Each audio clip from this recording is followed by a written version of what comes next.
Hello mga bata, magandang araw. Handa na ba kayo sa bago nating aralin? Halina't magsimula na tayo. Mensahe, ako ay may kahinaan at kalakasan. Mga bata, ang lahat ng tao ay mayroong emosyon. Kung kaya naman, tayo ay minsan nakakaramdam ng lungkot at saya.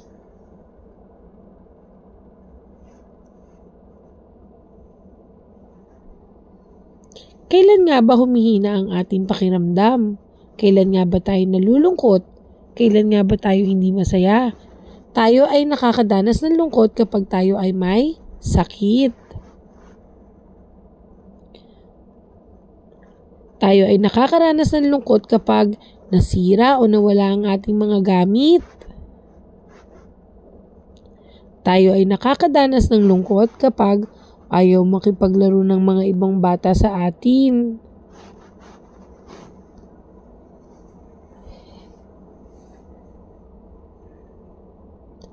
Tayo ay nakakaranas din ng lungkot kapag tayo napagalitan ng ating mga magulang.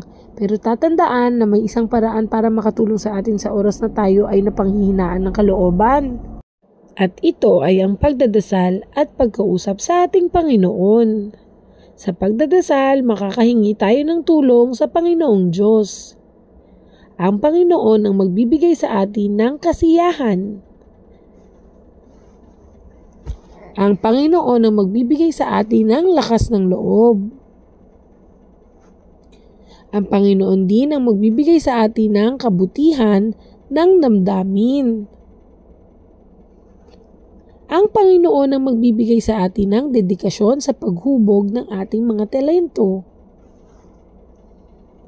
Kaya naman, huwag mawalan ng pag-asa, magtiwala lamang sa Panginoon sa lahat ng oras. Isa pa mga bata, ulitin natin. Ano ang iyong gagawin kapag ikaw ay nalungkot? Ngayon, oras na para sa gawain. Bakatin ang mga salita at kulayan. Kulayan mo rin ang larawan sa ibaba. Pagkilala sa mga letra. Ating balikan ang tunog X. X. Ano ang mga larawan na may tunog X?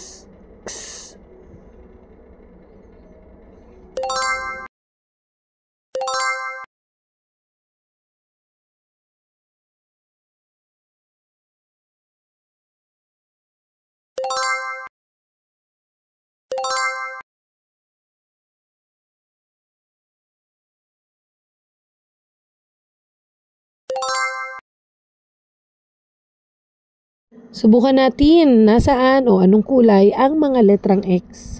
Banggitin mo nga mga kulay ng mga ito mga bata.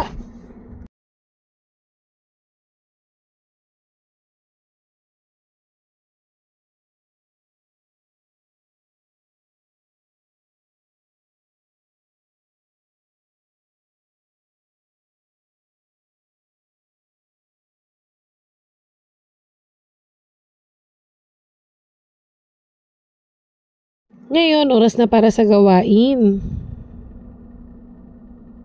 Gamit ang pira-pirasong papel, dikitan ang letrang X pattern. Pagkilala sa mga bilang. Balikan natin ang pagbabawas o subtraction. 7 palaka ang nasa lawa, 2 ang nawala, ilan ang natira? Tama, 5. 7 ibon ang nakaupo sa sanga, lumipad ang 5. Ilan ang natira? Magaling, 2. 8 isda ang lumalangoy sa lawa, 5 ang nawala. Ilan kaya ang natira? Tama, 3. May 9 na lobo si Sam, pumutok ang 3. Ilan kaya ang matitira? 6, magaling. Ngayon, oras na para sa gawain. Gawin ang subtraction problem na ito.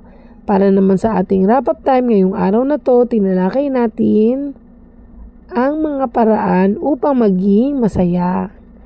Inulit din natin ang mga ito. Paalam mga bata, hanggang sa muli.